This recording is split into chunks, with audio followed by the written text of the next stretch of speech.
Legion of Superheroes, The Death of a Dream. This is volume 2 of Mark Waid and Barry Kitson's run in here, with some pretty good guest stars on art in between all of this as well. That were some nice surprises to read as I read through this volume too.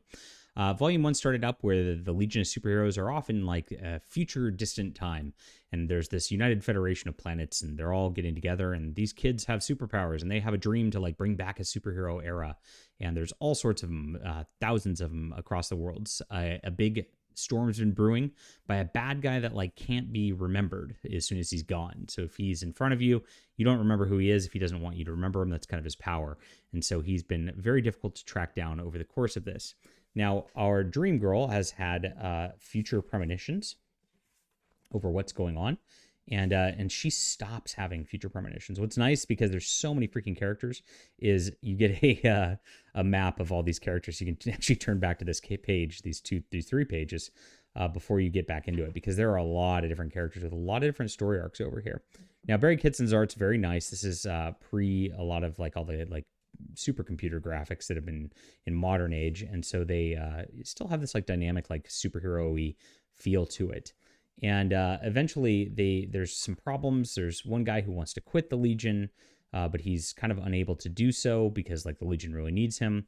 The leader ends up in this trap, which he kind of accidentally set for himself against Brainiac, where he just like showed that he didn't trust people and was kind of surveilling them over the course of things.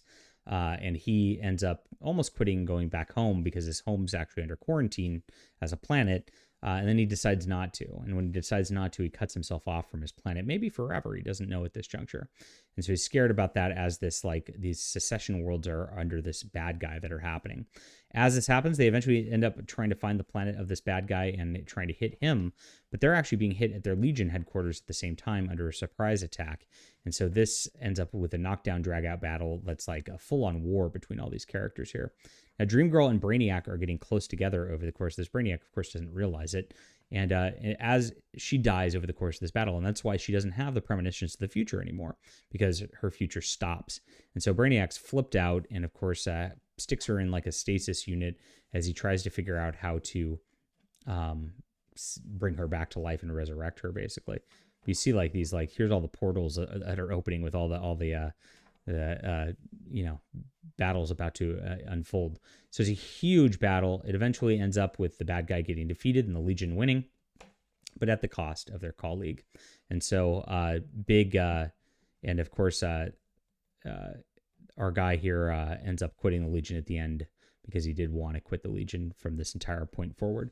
So very nice, several issues. I love it. With so many characters, you almost need like a full omnibus reading of this, where you just read the whole thing together just to keep track of everything. And I would recommend reading this with the first volume 100%. It doesn't really work by itself. After this, a new arc starts in Supergirl. It gets transported into the future for Supergirl and the Legion of Superheroes, which is a callback by Mark Waid to Superboy and the Legion of Superheroes, which is kind of where all this stuff started. Mark Waid really does a lot of honor towards like the big Legion past in this, while creating his own storyline. So pretty nice. So this is a 8.5 out of 10 for me. I love the art and I love the story, and I love all the characters through it. Really cool stuff, and I can't wait to get forward into the next volume. All right, leave a comment down below with what you think about this. Hit that like and subscribe button. We'll be back soon.